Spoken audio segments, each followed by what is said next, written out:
मैं थोड़ी देर के लिए ये भूल जाऊं कि मैं कांग्रेस का अध्यक्ष हूं और मैं सिर्फ इसको इस रूप में एहसास करूं कि मैं इस प्रदेश का नागरिक हूं। लेकिन सरकार के दावे हैं कि सबसे ज़्यादा हम नौकरी हम दे रहे हैं, सरकार को राजस्व सबसे ज़्यादा हम लोगों ने दिया है, इस तरह के दावे हैं और विकास के कई दावे पुष्कर सिंह धामी सरकार द्वारा किए गए हैं। इसको आप किस रूप में देखते हैं? देखिए मेरी बात सुनिए। एक बयान आपका खासा चर्चा में रहा है हमेशा से, चवन्नी वाला बयान। वो चवन्नी वाला बयान आपने इस तरीके से चिपका दिया था कि राष्ट्रीय स्तर पे वो बयान रहा और उससे सरकार भी बाहर नहीं आ पाई। आम बातें हैं। यहाँ पर अगर इस पूरे कैंपस में 100 लोग होंगे और आप उत्तराखंड की स्वास्थ्य सेवाओं का हाल उनसे पूछेंगे, ये मैदान में मुकाबला करें। देखिए चुनौतियों को कैसे स्वीकार करेंगे। देखिए सबसे बड़ी बात है कि आपने कहा कि घुड़सवार हमारी पार्टी का, लेकिन देखिए घुड़सवारी तो आप ही को मिली हुई है। कांग्रेस की इस बार घुड़सवारी आप ही के पास है और आप ही नहीं। मैंने ये कहा, चीजों से आगे कैसे निकालेंगे? मैंने ये कहा कि सरकार में मुख्यमंत्री एक अलग ओहदा होता है। ये तो कांग्रेस को आप 2027 से पहले एकजुट करने का पूरा प्रयास करेंगे। देखिए आरोप भी लगता है गुटबाजी। अच्छा, एक मिनट सवाल को बड़ा कर देता हूँ। आपने अपने सवाल बड़ा कर दिया। देखिए तुलना में बैठे, जहाँ हम बैठे हैं रुद्रपुर विधानसभा में, यहाँ वो गुटबाजी कैसे खत्म होने वाली है और कौन यहाँ से चेहरा होने वाला है, ये भी बड़ा सवाल है। जनता ये जानना चाहेगी और मैं ऐसा है रुद्रपुर विधानसभा ये रणनीतिक रूप से उचित नहीं है। रुद्रपुर की बात नहीं है, काशीपुर में नहीं। आपने स्पेशल, मैं काशीपुर की मैं क्या कह रहा हूँ कि कुछ सीटें ऐसी हैं जिनमें रणनीतिक रूप से पहले बखान कर देना वो ठीक नहीं है, वो हमारी रणनीति का हिस्सा है। लेकिन हम यकीन के साथ कह सकते हैं कि हम अगले 2027 के चुनाव में रुद्रपुर में भी चुनाव जीतेंगे। नमस्कार दोस्तों, आप देख रहे हैं वसुंधरा दीप। मैं हूं भरत सा और मेरे साथ मेरे सहयोगी अनिल रावत भी हैं। और आज हम बात कर रहे हैं कांग्रेस के प्रदेश अध्यक्ष गणेश गोदियाल जी से, जो हमारे साथ यहाँ पर मौजूद हैं। गणेश जी, सरकार को 4.5 साल हो चुके हैं, पुष्कर सिंह धामी सरकार को। किस रूप में देखते हैं सरकार के कार्य प्रणाली को? आपको नमस्कार, आपके दर्शकों को नमस्कार। और आपका ये प्रश्न कि पुष्कर सिंह धामी की सरकार को 4.5 साल हो गए और इसको हम किस रूप में देखते हैं, तो मैं थोड़ी देर के लिए ये भूल जाऊं कि मैं कांग्रेस का अध्यक्ष हूं और मैं सिर्फ इसको इस रूप में एहसास करूं कि मैं इस प्रदेश का नागरिक हूं। तो जो आम लोगों में धारणा बनी है इस सरकार के प्रति कि ये सरकार धर्म के नाम पर लोगों को लड़ाकर, वैमनस्य फैलाकर सत्ता में आई और अपने बच्चों के लिए इनके मंत्री, तमाम लोग, मंत्रिमंडल के सभी सदस्य, पूरी सरकार, अधिकारी इस सरकार के नेतृत्व में सब के सब अपने पुश्तों दर पुश्तों के लिए धन इकट्ठा करने में लगी है, प्रदेश को लूट रही है। लेकिन आम जनता से जो वादे इन्होंने किए थे वो वादों पर किसी का ध्यान नहीं है। अभी भी जब कोई व्यक्ति प्रश्न पूछता है कि मैं बेरोजगार हूं, तो धामी जी स्पष्ट रूप से कहते हैं कि डेमोग्राफी चेंज देखिए, वो बड़ा मुद्दा है। अगर कोई कहे कि मैं बेटी की शादी करने में तकलीफ महसूस कर रहा हूं, 1.5 लाख से ऊपर सोने की कीमत पहुंच गई है, मैं 1 तोले का नथ नहीं बना पा रहा हूं, अरे देखिए थोक जिहाद को देखिए। तो जो सरकार की और धामी जी की जो स्पष्ट प्रवृत्ति ये रही है कि मुद्दों से ध्यान भटकाकर लोगों को धर्म के चक्की में पीसा जाए और अपने हित साधे जाए, बस ये सरकार का 4.5 साल का कार्यकाल इसी रूप में ये याद किया जाएगा। सरकार का 4.5 साल का कार्यकाल इस रूप में याद किया जाएगा कि इस प्रदेश की एक बेटी के ऊपर जब अन्याय अत्याचार हुआ और उसने सरकार के बड़े ओहदेधारी लोगों के सामने झुकना मंजूर नहीं किया। इस प्रदेश की नारी शक्ति का एक सिंबॉलिक रूप से वो पूरी नारी शक्ति थी कि जिसने उनके सामने झुकना महसूस नहीं किया, झुकना स्वीकार नहीं किया, बैठिए आप लोग बैठिए, नहीं किया, तो उसकी जान ले ली गई। और स्पष्ट रूप से बहुत साफ तौर पर मुख्यमंत्री जी धामी जी स्पष्ट रूप से अपराधियों के साथ खड़े हैं। इसमें अपराध धामी जी का भी है, अपराध जांचकर्ता SIT की उस टीम का भी है, और वो जो तथाकथित VIP है वो तो अपराधी है ही, तो वो दिखता है। अभी आप यहाँ की इस उधम सिंह नगर का हाल देख लीजिए, स्पष्ट रूप से मुख्यमंत्री जी को क्या दिक्कत है। एक SSP जिसका नाम मृतक ने साफ तौर पे लिया है और इतना भावनात्मक बात कही कि मेरे शरीर के अंगों को बेचकर उसे पैसा दे देना, मुख्यमंत्री जी उसको बचा रहे हैं। और अनऑफिशियली मुझे जानकारी है कि मुख्यमंत्री जी ने उसको कह रखा है कि मैं जब तक मुख्यमंत्री हूँ तेरा बाल बांका नहीं हो सकता। तो क्या ऐसी बातें हैं? इसलिए धामी जी की सरकार को इन कामों के लिए याद किया जाएगा। धामी जी की सरकार को नौकरी बेचने का कारोबार करने वाली सरकार के रूप में याद किया जाएगा। तो ये यथास्थिति है। ये बात मैं कांग्रेस के अध्यक्ष होने के कारण नहीं, बल्कि इस प्रदेश का एक नागरिक होने के कारण ये मेरी पीड़ा। कोई भी सरकारें हों, शर्म सब सरकारों में बची होनी चाहिए। मैं ये मानता हूँ कि ये संभावना बनी रहती है कि कोई भी सरकार हो और आपराधिक तत्व अपना काम करते हैं, कभी कभी वो सफल हो जाते हैं, लेकिन उस समय सरकार को उन आपराधिक तत्वों के साथ खड़ा न होकर जनता के साथ और पीड़ितों के साथ खड़ा होने की आवश्यकता होती है, जो इस सरकार में कहीं दिखता नहीं। सरकार की जैसे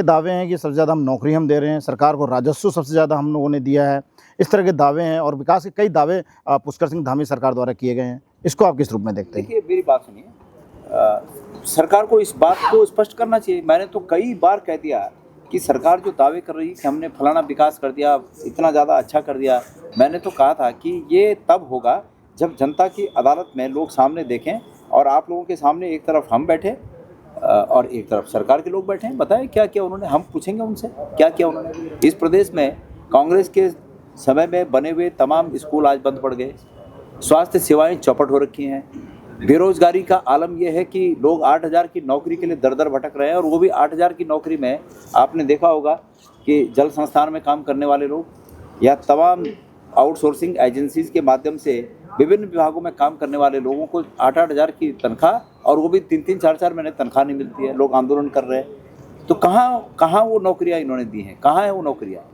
मैं सरकार से पूछना चाहता हूँ कि आखिर वो नौकरियाँ कहाँ दी है आपने? जो नौकरियाँ आई उसके पेपर लीक हुए। उन पेपर लीक होने में भी ये रंगे हुए, इनके हाथ रंगे हुए हैं। एक आदमी को जेल डाला, एक आदमी को गिरफ्तार किया, फिर छोड़ दिया, फिर उसने दोबारा पेपर लीक में नाम आया, फिर दोबारा जेल डाला। तो सरकार कर क्या रही है? इसलिए सरकार का ये कहना कि हमने ये किया वो सब फजूल की बातें हैं। पर जब भी धामी जी को पूछा, आप ही पूछ लीजिए कभी, धामी जी को पूछिए कि आपने क्या किया, तो वो कहते हैं कि डेमोग्राफी चेंज देखिए, 10 साल से सरकार इनकी है और डेमोग्राफी चेंज का रोना रो रहे हैं। मैं तो कह रहा हूँ सरकार एक आयोग का गठन कर दे और तटस्थ एक आयोग का गठन हो, और वो आयोग कोई जस्टिस आए, तटस्थ रूप से उसकी जांच करें कि इनके कार्यकाल में डेमोग्राफी चेंज कितनी हुई और पहले के कार्यकालों में कितनी डेमोग्राफी चेंज हुई। मैं यकीन के साथ कह सकता हूं कि पिछले 70 साल में उत्तराखंड की डेमोग्राफी उतनी चेंज नहीं हुई होगी जितने इनके 8 साल के कार्यकाल में हुई होगी। तो ये एक कराते खुद हैं। मंदिर मस्जिद की बात करते हैं, आज हिंदुस्तान में कितने मंदिर आप देख रहे हैं टूट गए, कितने मंदिर टूट गए, कितने मंदिरों को तोड़ा जा रहा है, लेकिन अपना करें तो कुछ नहीं और दूसरे की तरफ उंगली करते रहते हैं। जी, एक बताइए। एक बयान आपका खासा चर्चा में रहा है हमेशा से, वो चवन्नी वाला बयान। वो चवन्नी वाला बयान आपने इस तरीके से चिपका दिया था कि राष्ट्रीय स्तर पे वो बयान रहा और उससे सरकार भी बाहर नहीं आ पाई। और बहुत अच्छा लगता है जब बोलते हैं और आपकी स्पीचें जब हम सुनते हैं तो इस तरीके से। लेकिन अभी बात चली थी, आपने कहा था स्वास्थ्य सेवाओं को लेकर। धन सिंह रावत जी ने एक बयान दिया था कि हमारे डॉक्टर जो हैं पहाड़ों में जाकर मरीजों को ढूंढ रहे हैं और मरीज नहीं मिल रहे हैं। तो इस तरीके उस मामले में देखिए, 2 व्यक्ति ऐसे हैं जो मुंह खोलते ही मतलब उनके स्टेटमेंट हास्यास्पद बन जाते हैं, वो हास्य के पात्र बन जाते हैं। 2 ऐसे राजनीतिक शख्सियत हैं। एक हैं महेंद्र भट्ट जी, वो मुंह खोले नहीं कि कुछ न कुछ वो मतलब हास्य के पात्र बने नहीं, और एक धन सिंह रावत जी, वो भी दूसरे ऐसे व्यक्ति हैं। क्या आपको ऐसा नहीं लगता? मेरा ये मानना है कि आम बातें हैं यहाँ पर। अगर इस पूरे कैंपस में 100 लोग होंगे और आप उत्तराखंड की स्वास्थ्य सेवाओं का हाल उनसे पूछेंगे तो 99% लोग आपको कहेंगे कि भाई ये हाल है कि दूरस्थ इलाके से जिला अस्पताल से, जैसे कुमाऊं मंडल की बात है तो Sushila Tiwari medical college refer, और सुशीला तिवारी मेडिकल कॉलेज से और कहीं, मतलब फिर उसके बाद जो मरीज है उसके परिवारजन है वो अपनी ताकत के हिसाब से, चाहे वो दिल्ली एम्स ले जाएं, चाहे वो किसी हॉस्पिटल ले जाएं, लेकिन वो अपने हिसाब से, अपने सामर्थ्य के हिसाब से आगे का काम करते हैं। भाई ये सब के साथ है। मतलब सिर दर्द की दवा भी आखिरकार पहाड़ों में नसीब नहीं होती है, ये स्थिति है। कितने बार हम समाचार पत्रों में इस चीज़ को देखते हैं कि प्रसूता, हमारी जो बहनें प्रसूता होने के मतलब प्रसूता के दौरान, उस दौरान उनको दूसरी जगह ले जाया जाता है और वो दम तोड़ देती हैं।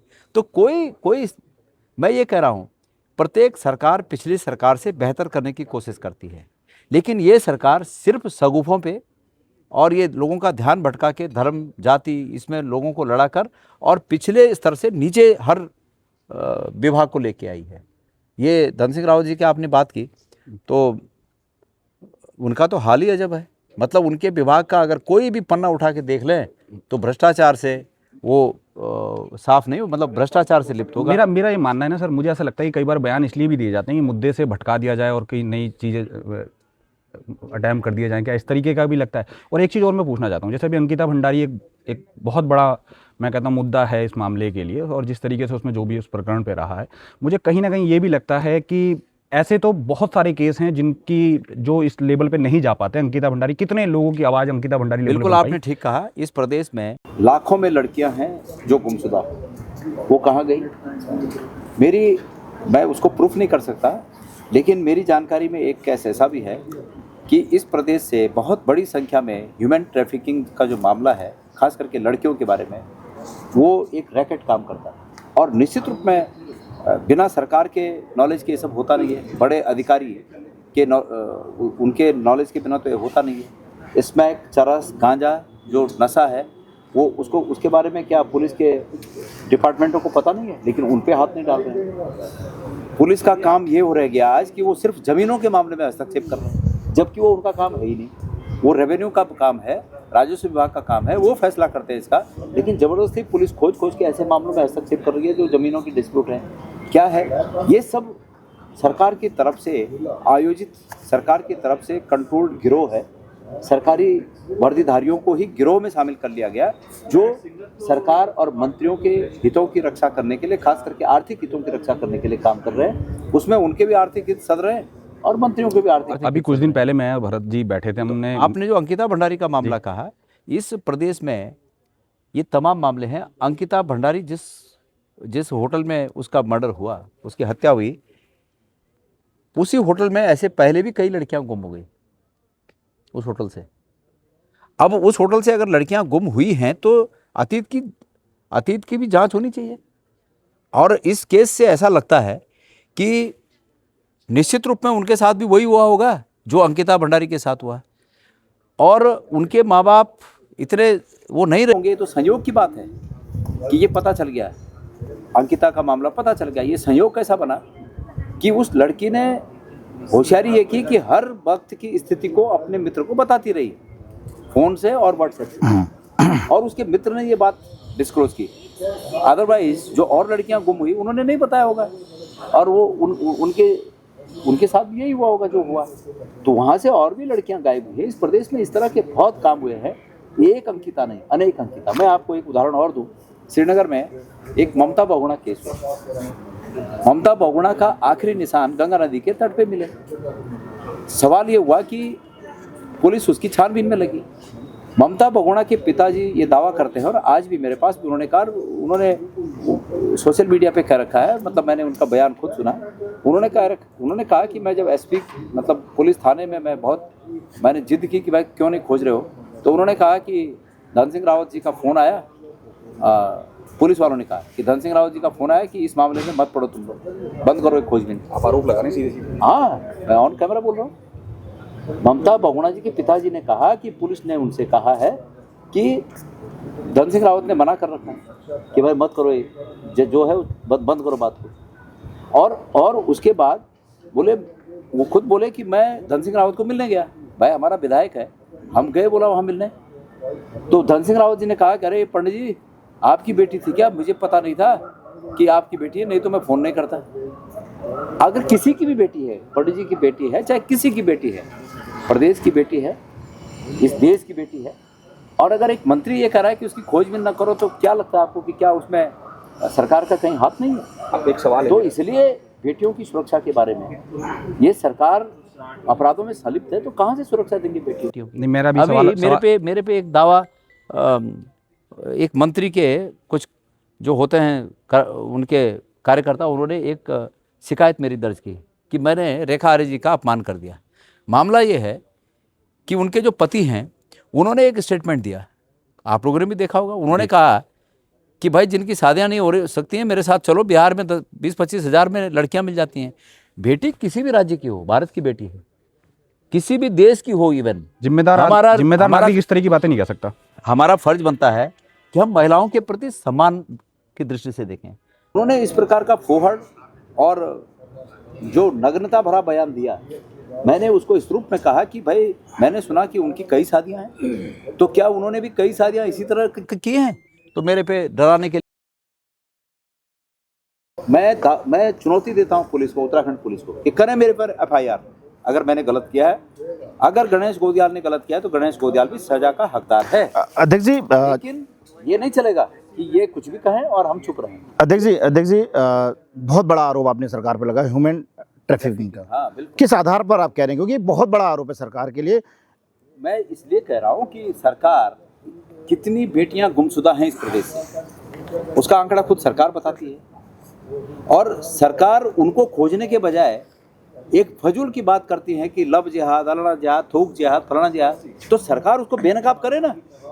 मोटी मोटी भाई आपके लोग खुद ही इसमें शामिल पाए गए। भाई अंकिता भंडारी के तथाकथित तो वीआईपी कौन था उस केस में? अंकिता भंडारी केस में वीआईपी कौन था? इनका नेता है। कौन है, क्या है, ये जांच पुलिस होने नहीं देती, एसआईटी बनाई गई। आप ये देखिए, मैंने तो पहले कहा, आज भी कह रहा हूँ, भविष्य धामी जी को कटघरे में खड़ा करेगा, निश्चित रूप में करेगा। धामी जी इस बात के लिए कटघरे में खड़े होंगे, इस बात के दोषी हैं कि अंकिता भंडारी हत्याकांड में तत्काल सबूतों को नष्ट करने में उनका इंटरेस्ट था। और वो किसको बचाने के लिए था, वो कभी न कभी उनसे पूछा जाए। आज वो पोजीशन में है और उन तक जनता के हाथ नहीं पहुंच पा रहे हैं, लेकिन जिस दिन वो पोजीशन से नीचे आएंगे, जनता के हाथ उस दिन पहुंचेंगे, कानून के हाथ उस दिन पहुंचेंगे। एसआईटी के जो लोग हैं और एसआईटी को जो हेड करते हैं, उनसे पूछा जाएगा। एसआईटी का काम था कि उस जगह को सुरक्षित रखना, और एसआईटी के घेरे के बावजूद उस कमरे को तोड़ा गया। क्या नहीं लगता है कि एसआईटी इस प्रकरण में शामिल है? निश्चित रूप में शामिल है, मेरा आरोप है। और मैं दावे के साथ कह सकता हूँ, जिस दिन सरकार बदलेगी, एसआईटी के उन अधिकारियों को भी कानून के शिकंजे में लाकर पूछताछ होगी, और जो भी अपराधी होगा, ये उसको, अपराधी को हमारे प्रचलित कानून के तहत गुजरना पड़ेगा। ये स्पष्ट है। अब ये जरूर बात है कि जब तक ये सरकार है, मुझे लगता नहीं, अभी उन्होंने आम पब्लिक की नज़रों में ये बात है कि साहब सीबीआई की जांच हो गई है। खाक सीबीआई की जांच हुई। हम सरकार को आज तक कह रहे हैं कि जो उनके मतलब टर्म्स ऑफ रेफरेंस हैं, मतलब किस मुद्दे पर जांच होनी है, किन बिंदुओं पर जांच होनी है, उसको सार्वजनिक करें। मेरी जानकारी है कि अंकिता भंडारी के माता पिता के प्रार्थना पत्र को आधार न बनाकर किसी तीसरे पक्ष को, एप्लीकेशन को, एफआईआर दर्ज को आधार बनाया गया। तीसरे पक्ष ने, जिनका कोई लेना देना नहीं, उनको आधार बनाया गया, और उस आधार पर जांच होगी। कल वो आदमी बोलेगा मैं संतुष्ट हूं जांच से, बात खत्म हो गई। तो ये अंकिता भंडारी के मर्डर प्रकरण की जांच नहीं हो रही है, ये सरकार के खाल को बचाने के लिए कवायद चल रही है। आपके उपनेता प्रतिपक्ष अभी भुवन कापड़ी जी हमारे साथ बैठे थे, उन्होंने प्रशासन पर सीधे सीधे सरकार की ढाल बनने का आरोप लगाया है। क्या ये काम पहले नहीं होते थे? देखिए, सरकार की ढाल बनने तक तो फिर भी एक बार ठीक है, समझा जाए कि भाई ठीक है, सरकार की मंशा के अनुरूप अपराध करने के लिए इंस्ट्रूमेंट बनने का आरोप मैं लगा। ढाल तक तो फिर भी ठीक है, पर इंस्ट्रूमेंट मतलब किसी को बर्बाद करना है तो उसके लिए तुम इंस्ट्रूमेंट बन जाओ, ये बहुत ही मतलब अस्वीकार्य और सबसे बड़ा क्वेश्चन है। अच्छा, मैं इस सब चीज़ों से बाहर आके एक बात करता हूँ कि 2027 का चुनाव भी सर पर है, बिल्कुल एग्जैक्ट। जो सही अधिकारी होगा उसको पुरस्कृत किया जाएगा। मैं क्या कह रहा हूँ, कोई मजाल नहीं है, कोई कितना भी कैसा भी अधिकारी हो, अगर सरकार ठीक है तो कोई मजाल नहीं है कि अधिकारी कुछ इधर उधर की बात कर सके। मैं इस बात की गारंटी लेता हूँ, यही अधिकारी होंगे जो नियम और धर्म से काम करेंगे, यही अधिकारी। ये तो बोलते हैं ना कि प्रशासनिक अधिकारी घोड़े होते हैं, और उनको चलाने वाला घुड़सवार अगर काबिल है तो वो सही दिशा में घोड़ा चलेगा। अब घुड़सवार उसकी जरीब को गलत दिशा में ले जा रहा है तो वो क्या करेगा, उसको चलना पड़ेगा। यही प्रशासन, यही अधिकारी अगर नियम और धर्म से न चले तो तब बताना, आप चलाने वाला चाहिए। 2027 वो मनसा भाप रहे हैं ना, मेरी बात सुनिए, वो मनसा भाप रहे हैं कि धामी जी की मनसा यही है, धन सिंह जी की मनसा यही है, महेंद्र भट्ट जी की मनसा यही है। अगर वो भावना उनकी भाप रहे हैं और उस बहती गंगा में खुद भी हाथ धो दे रहे हैं, रथ को हाँकेगा। देखिए, ये बड़ा सवाल है एक। देखिए, चाहे बीजेपी हो चाहे कांग्रेस हो, सरकार में घुड़सवार एक होता है, मेन घुड़सवार। संगठन में एक नहीं होता। हम अभी संगठन हैं, हम सरकार नहीं। हम संगठन हैं, इसलिए हमारे घुड़सवारी संयुक्त रूप से है। हमको जैसे किसी किले को घेरना होता है, अवैध किले होते हैं ना, तो उसमें एक जो सेना प्रमुख होता है वो अकेले थोड़ी लड़ता है, वो व्यू रचना करता है। लेकिन ये बाद में कांग्रेस फिर आपस ही में लड़ जाती है। ये मैंने पिछले 2022 के चुनाव में हमने चीजें देखी हैं। मैं 22 के चुनाव पे भी आ रहा हूँ, पहले मैं अपनी रणनीति की बात करूँ। हमें अवैध बीजेपी के माना बीजेपी का किला है, और बीजेपी बोलती है कि हमारा किला अवैध है, इसको भेदा नहीं जा सकता। लेकिन हम ये कोशिश कर रहे हैं कि हम ऐसी व्यू रचना करें कि हम अलग अलग दिशाओं से सभी अपने जो हमारे मुख्य लड़ाके हैं, कैप्टन्स हैं, तो उनको अलग अलग दिशाओं से लड़ाकर और उस अवैध किले को भेद रहा है। ये हमारी व्यू रचना है। दूसरा, आपने क्या कहा अभी? 2022 के चुनाव। 2022 के चुनाव में क्या हुआ? 2022 के चुनाव में देखिए, हम चुनाव हारे, लेकिन मैं आपको ईमानदारी से बता रहा हूँ, हम भारतीय जनता पार्टी के झूठ के सामने आए। उन्होंने एक झूठा बवाल मचा दिया कि कांग्रेस किसी धर्म विशेष के लिए यूनिवर्सिटी बनाना चाहती है। फजूल की बात नहीं। अगर मैंने ये कहा है कि कांग्रेस के किसी नेता का, जो कि कांग्रेस की नीतियों को डिसाइड करने वाले लोग हैं, किसी का भी स्टेटमेंट या किसी का भी लिखा हुआ वो ये बता दें कि कांग्रेस ने ऐसा कहा था, तो मैं सार्वजनिक राजनीतिक जीवन से अभी त्याग पत्र लेके संन्यास ले लूँगा। लेकिन इस झूठ के सामने मुझे झुकना मंजूर नहीं होता। मैं चुनौती देता हूँ। भारत के प्रधानमंत्री, हमारे भी प्रधानमंत्री हैं, उनसे ऐसी उम्मीद नहीं की जा सकती कि वो अपने राजनीतिक लाभ के लिए इस प्रकार का झूठ बोले। यहाँ आकर वही झूठ आपका और करण महारा का भी एक वीडियो वायरल हो रहा है पिछले कुछ दिनों से, जिसमें वो हरीश रावत का नाम लेते हैं और आप उसमें माइक छीन लेते हैं, जबकि उसकी हकीकत आप पूरा देखिए, आप जबकि उसकी हकीकत हो रही है। मैंने उसमें भी कुछ कहा, मैंने वो पूरा वीडियो भी देखा हुआ है। हाँ। ठीक है, तो ये देखिए, ये तो मुझे जिस दिन मैं अध्यक्ष बना ना, धामी जी ने उस दिन मैंने सुना कि चंडीगढ़ साइड से, कहीं चंडीगढ़ से 5-6 ये जो ये काम करते हैं, ऐसे लोगों को सोशल मीडिया का जो काम करते हैं, जानकारी रखते हैं उसमें, उससे 5-6 लोगों को हायर किया, और वो उनको स्पेशल मेरे पे लगा रखा है कि ये कहाँ मिस्टेक करते हैं, उस मिस्टेक को हाईलाइट करना है। मैंने कहा ना, गणेश गोदियाल की वो चवन्नी आज भी छपी हुई है लोगों के, वो आज भी छपी है। मैं ये कह रहा हूँ कि ये उनका अधिकार है, हम विपक्ष के लोग हैं, वो मेरी कमियों को निकालें, लेकिन झूठ न फैला। अब अगर वो उस पूरे वीडियो को देखें जिसकी आप चर्चा कर रहे हैं, तो उसमें यह है कि उन्होंने 2 बार हरीश रावत जिंदाबाद बोल दिया था। मुझे ये लगा कि हमारा एक निवर्तमान अध्यक्ष सबके नारे लगा रहा है, इनके नारे कौन लगाएगा? तो मैंने उनसे माइक लिया और मैंने कहा कि करण मेहरा जिंदाबाद, मैंने ये कहा। तो अब हरीश रावत जी भी इस सच्चाई को जानते हैं कि भाई ये गलत कुछ नहीं है, करण मेहरा भी इस सच्चाई को जानते हैं कुछ नहीं, वहाँ पर जितने लोग हैं सब उसको जानते हैं, पर ये कट और पेस्ट करके ये उसके आशय को बदलना चाहते हैं। लेकिन लोग मेरे बारे में अच्छी जान। अभी आपको एक बात बताऊं, एक इन्होंने धामी नहीं बना रखा है, वो वसूली अभियान मोर्चा एक पेज बन रखा है। जी वो अभी कुछ दिन पहले आपने उसमें पोस्ट। हाँ, वसूली अभियान मोर्चा एक पेज है, वो पहले और लोगों के खिलाफ करता था, अब एक महीने से वो मेरे खिलाफ ही कर रहा है। मेरे को भी वो एक टोपी पहना रहा है और मेरा नाम भी मतलब मुस्लिम नाम से मुझे पुकार रहा है कि ये फलाना, ये तो मतलब मेरे वो धर्म को आक्षेप कर रहा है। मैं अभी गोपेश्वर गया था एक दिन, तो वहाँ भी लोगों ने मेरे से प्रश्न पूछा, तो मैंने कहा भाई अगर गणेश गोदियाल को महेंद्र भट्ट और धामी मुस्लिम बनाना चाहेंगे तो इस गणेश गोदियाल का ससुराल चमोली में है, मेरा ससुराल चमोली में है, मेरे ससुराली खंडूड़ी हैं, तो वो उनके रिश्तेदार नौटियाल हैं, भट्ट हैं, डिमरी हैं, खंडूड़ी हैं, नौनी हैं, ये सब रिश्तेदारी है, मेरे रिश्तेदारी में आते हैं वो लोग। तो मैंने कहा तुम लोग कहाँ बच जाओगे? और मैंने कहा कहीं ऐसा ना हो कि चुनाव से पहले 10 महीने पहले गणेश गोदियाल तो गणेश गोदियाल, कहीं पहले महेंद्र भाटी कोई उनका ही धर्म न उनको बदल। अध्यक्ष जी ये उल्टे काम कर रहे हैं, ये उल्टे काम ना करें। अध्यक्ष जी ये मैदान में मुकाबला। अध्यक्ष जी इन चुनौतियों को कैसे स्वीकार करेंगे? देखिए सबसे बड़ी बात है कि आपने कहा कि घुड़सवार हमारी पार्टी का, लेकिन देखिए घुड़सवारी तो आप ही को मिली हुई है, कांग्रेस की इस बार घुड़सवारी आप ही के पास है, और आप ही नहीं इन सब चीज़ों से आगे कैसे निकालेंगे 2027 के चुनाव में? सरकार में मुख्यमंत्री एक अलग ओहदा होता है, लेकिन संगठन में प्रदेश अध्यक्ष के साथ साथ और जो सिस्टम होता है, उपाध्यक्ष होते हैं या सीनियर लीडरशिप होती है, वो सब मिलकर काम करते हैं। और अगर कोई भी चाहे बीजेपी का ही संगठन हो, अगर महेंद्र भट्ट चाहें कि वो अकेला अपना निर्णय लेके अंजाम तक पहुंच सकते हैं। तो ये मतलब कांग्रेस को आप 2027 से पहले एकजुट करने का पूरा प्रयास करेंगे, क्योंकि सबसे बड़ा आरोप ये लगता है गुटबाजी, कांग्रेस के अंदर गुटबाजी।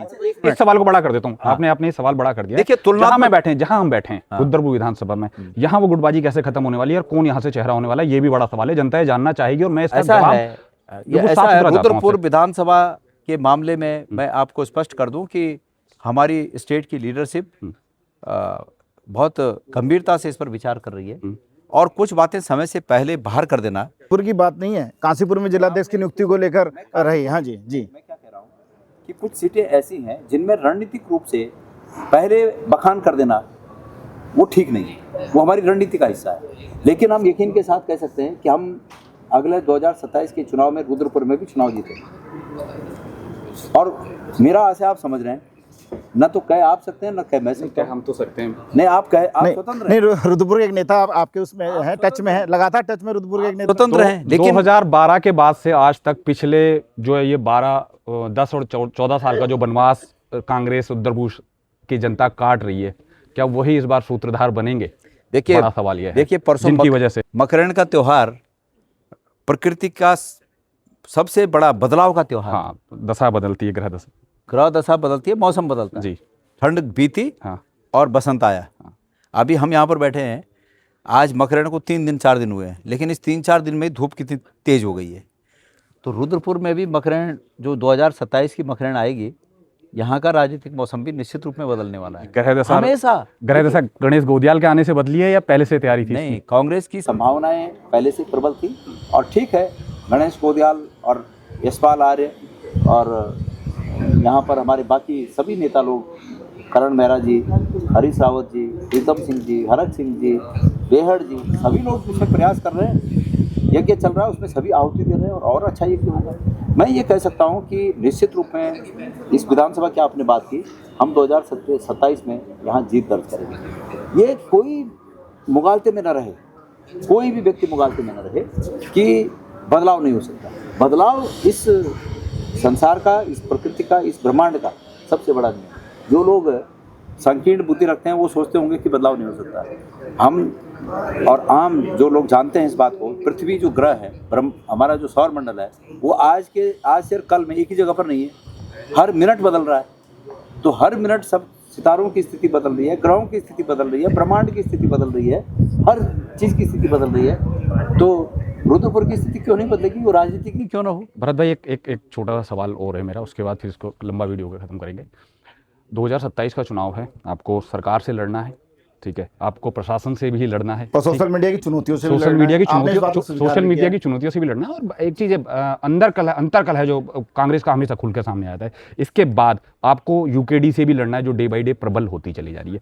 कहाँ कैसे देखते हैं कि 2027 में कांग्रेस लौट कर वापसी आ पाएगी? मैं एक एक करके आपको जवाब दूंगा। आपने कहा कि सोशल मीडिया से लड़ना है, आप एक बात बताइए। आप ही ने बोला। नहीं, ठीक है, मैं एक बात बता रहा हूँ, मैं आपसे उसका आकलन चाह रहा हूँ। आप लोग तो तटस्थ हैं, आप लोग ना बीजेपी के हैं, ना कांग्रेस के, ना यूकेडी के, आप पत्रकारिता जगत से हैं और निश्चित रूप में आप लोग वो तटस्थ लोग हैं जिनके विचारों से हम अपना ओपिनियन बना सकते हैं, बदल सकते हैं, ठीक कर सकते हैं। आप एक बात बताइए, मेरे पे लाख कोशिश की उन्होंने सोशल मीडिया से अटैक करने की और मुझे दूसरे धर्म का बताने की, या वो एक उर्मिला सनावर के साथ मुझे जोड़कर, क्या लोगों ने उसको स्वीकार किया? उसमें जितने कमेंट आए हैं आप देखिएगा उनको, क्या लोगों ने इसको स्वीकार किया? पूरी कांग्रेस में केवल गणेश गोदियाल है जो उसकी मकड़ जाल में नहीं फंस पा रहे, केवल। बस ये बात जरूर है, ऐसा नहीं, और भी लोग हैं, पर और भी लोग हैं वो फंसाना मुझे चाहते हैं। अभी और लोगों को नहीं फंसा रहे हैं। इस समय राजा आप हैं? नहीं, राजा नहीं हूँ मैं, घुड़सवार आप हैं इस समय। मैं राजा नहीं घुड़सवार हैं हूँ, आप। मैं मुखर हूँ। मैं जब अध्यक्ष नहीं था तब भी मुखर था, मैं आज भी मुखर हूँ। और जब तक देखिए कोई अच्छा काम करेगा मैं अच्छा भी बोलूँगा। मतलब इस लोकतंत्र में ऐसे तमाम उदाहरण हैं, अटल बिहारी वाजपेयी उसके उदाहरण हैं। उन्होंने ये कहा कि जो लोग कहते हैं कि 70 साल में कांग्रेस ने कुछ नहीं किया, वो इस देश के पुरुषार्थ के साथ नाइंसाफी होगी। तो ऐसे भी लोग थे। अगर ये सरकार अच्छा काम करती है तो हम उसको अच्छा बोलेंगे, लेकिन ये गलत काम करेंगे तो हम चुप नहीं बैठेंगे, चाहे हम अध्यक्ष रहे चाहे न रहे। नहीं थे तब भी बोला है, तब भी बोल रहे हैं। एक तो आपने सोशल मीडिया का कहा, वो मेरा बाल बांका नहीं कर सकते, मेरे पे FIR करें, मेरी जांच करें। अभी सरकार ने ही किसी के थ्रू नैनीताल हाई कोर्ट में मेरे बद्रीनाथ समिति के कार्यकाल जी, जी, जी। वो अपील डाली। हाँ जी, हाँ जी, हाँ जी। 50 कराएं, 1000 कराएं। हर जांच के लिए तैयार हैं। मैंने कहा कि जब कुछ होगा तब तो मैं डरूं। मेरी सीबीआई से जांच हो गई, मेरी इनकम टैक्स, जीएसटी, पीएसटी, मैंने काम बंद कर दिए। देखिए मैं आपको बताऊं, बेसिकली मैं वर्कर आदमी हूं और मैं काम करके खाना चाहता हूं। मैं बैठ के नहीं खाना चाहता या दूसरे के कमाए हुए को नहीं खाना चाहता। मैं काम करके खाना चाहता हूं। तो मेरे को अच्छा लगता था कि मैं थोड़ा बहुत काम करता हूं, थोड़ा बहुत, हाँ, मतलब टाटा बिरला जैसा नहीं, अपनी रोजी रोटी चलाने के लिए, अपना घर चलाने के लिए काम करता था। लेकिन 2018 में जब केदारनाथ में मतलब मोदी जी को भगवान बनाने की कोशिश की गई, मैंने उसका विरोध किया कि नहीं भाई, भगवान नहीं है, इंसान है, वो प्रधानमंत्री हैं, दोबारा बन सकते हैं, मैंने ये भी कहा, लेकिन वो भगवान नहीं बन सकते। मैंने कहा, मैंने विरोध किया, तो मेरे पे तमाम जांचें हुई। मेरे इस स्टेट में नहीं, दूसरे स्टेट में बचपन से मेरे काम थे, उनको जांच फांच करा के उनको जो बंद करा दिया। मैं आज भी सुप्रीम कोर्ट में चुनाव लड़ रहा हूँ अपने ड्यूज़ के लिए और मैं जीतूंगा उसमें, पर मैंने काम बंद कर दिया क्योंकि संभव नहीं था फिर मैं काम कर सकता। अब काम मेरा बेटा देखता है, छोटा मोटा, सरकारी नहीं, प्राइवेट, जो भी अपनी दाल रोटी चलाने के लिए मेरा बेटा अभी काम देखता है। मैं निवृत्त हूँ, मेरा क्या कर लेंगे कोई। मैंने जीवन में, मेरी बात सुनो, मैंने जीवन में अंतरात्मा की आवाज़ सुनी, स्वार्थ नहीं देखा, आत्मा की आवाज़ सुनी। पेंशन का प्रकरण याद होगा आपको। मुझे ये लगा कि 3 दिन सत्र चला और एक काम हुआ कि पेंशन बढ़ी, विधायकों की तनख्वाह बढ़ी। मुझे लगा कि मुझे नहीं लेना चाहिए, मैंने नहीं लिया और उसके लिए मैंने लिखित आवेदन दिया और विधानसभा के अध्यक्ष ने उसके लिए अलग से आदेश निकाला। स्वागत है उस बात का, लेकिन अगर मैं लेता रहूं और फिर बोलूं तो मैं समझता हूं कि इन बातों का असर नहीं होता। एक चीज़ और कह देता हूं, सच्चाई और आत्मा से कही गई बातें मंत्रों के समान असर करती हैं, क्योंकि उसको साधना पड़ता है। अगर आपने वो चीज़ साधी है और तब कहो तो उसका असर होता है, और आपने खाली फजूल मुंह से बोल दिया, यहाँ से नहीं निकला, तो उसका असर नहीं होता। तो ये सब बातें हैं। बहरहाल जनता की अदालत है, जनता की अदालत में मुझे भी पूछा जाएगा, उन लोगों से भी पूछा जाएगा जो सरकार में है। और 2027 की जहाँ तक आपने बात की, यूकेडी का आपने प्रश्न किया, मैं ये मानता हूँ, प्रिंसिपली मैं ये मानता हूँ कि जितने अलग अलग दल अलग अलग लड़ेंगे वो बीजेपी के लिए एक फ़ायदेमंद स्थिति होगी। क्या बात की जा रही है उनसे? नहीं, अभी ऐसी कोई बात नहीं की जा रही है, लेकिन मेरी ओवरऑल एक मंशा है कि ऐसा नहीं होना चाहिए, क्योंकि बीजेपी के पास बेहिसाब का धनबल है, और चाहे यूकेडी हो चाहे कांग्रेस है, सब एक ही स्थिति में है हम लोग। यूकेडी के पास भी ऐसा तो कुछ है नहीं कि उनके पास कुछ, और कांग्रेस की भी वही स्थिति है। आज भी हम जो है, हमारे जो कांग्रेस के कार्यालय हैं, उन कार्यालयों में एक कुर्सी लेने के लिए हमको 10 बार सोचना पड़ता है, बिजली के बिल जमा करने के लिए 10 बार सोचना पड़ता है, लेकिन उनके 5 स्टार ऑफिस सब जगह है। तो ये बीजेपी ने जब से सत्ता में आई पिछले 10-12 सालों से सिर्फ और सिर्फ धन का अर्जन किया। दुनिया में अतीत से ये बात रही है कि जो ताकतवर लोग रहे हैं, चाहे वो बाहु का ताकत हो, भुजाओं का ताकत हो, चाहे वो धन का ताकत हो, उन सब बाहुबलियों को बीजेपी ने अपने साथ किया और उसके दम पे वो लोग आज मजबूत हैं। इसलिए मेरा ये कहना है कि हमारे लिए वो चुनौती है, अगर हम सब मिलकर इसका मुकाबला करेंगे तो वो ज़्यादा आसान है। तो चलिए साथियों, ये थे हमारे साथ कांग्रेस के प्रदेश अध्यक्ष गणेश गोदियाल जी, जिन्होंने अपनी बातों को बड़ी सजगता से रखा है और एक अच्छे वक्ता हैं, बहुत सिंपल और साधारण सा जीवन यापन करते हैं। मैं एक चीज़ दिखाना चाहूँगा, एक बार फ़ोन दिखाइएगा आप अपना। बहुत सिंपल सा एक फ़ोन है जिस पर क्रैक हैं, और मुझे बड़ा मतलब देखकर हैरानी हुई। फ़ोन अभी चलती वीडियो में नीचे गिर गया था, और साधारण जो सादापन है वो झलकता है उनके जीवन। इस फ़ोन को बता रहा हूँ आपको, आप जीवन ये फ़ोन मैंने 2019 के लोकसभा चुनाव में, जिस दिन मनीष खंडूड़ी जी हमारे उस समय वो थे और श्रीनगर में रैली थी, मेरा पुराना फ़ोन उस दिन टूटा था। हाँ, और उसके बाद मैंने 20-21 तारीख को, अप्रैल 20-21 तारीख 2019 को ये फ़ोन लिया। तब से ये है बेचारा, और मैं इसको इसलिए नहीं छोड़ना चाहता कि इसने मेरा इतना साथ दिया। जब तक ये मेरा साथ दे रहा है, मैं मतलब एक आत्मीयता हो जाती है ना, मैं नहीं छोड़ रहा हूँ इसको। तो ये है। चलिए, तो अभी 2027 के चुनावों को लेकर हमारी उनसे बात हुई है, और ये खासी लंबी बात चली है, चर्चा चली है, जिसमें साफ तौर पर उन्होंने ये कहा है कि इस समय कांग्रेस की लड़ाई केवल भाजपा से नहीं है, उनकी सोशल मीडिया पर भाजपा की एक टीम से भी है और प्रशासन से भी है। ये लड़ाई उनकी यूकेडी से भी है और वो चाहते हैं कि सब दल मिलकर एक चुनाव लड़े। शायद हो सकता है इस पे आने वाले भविष्य में उनकी आपस में कहीं बात हो, या लेकिन अभी चुनाव के लिए समय है, तो समय रहते शायद हो सकता है इन बारे में और बात की जाए। गोदियाल जी से एक बार और दोबारा बात की जाए। बहुत सारे ऐसे सवाल हैं जिनके मैं उनसे जवाब चाहता हूँ और सुनने का उनको मज़ा आता है और सवाल का बड़ी सजगता से और सहजता से जवाब देते हैं। ऐसी ही और चर्चाओं के लिए देखते रहिए वसुंधरा दीप में हमें। धन्यवाद।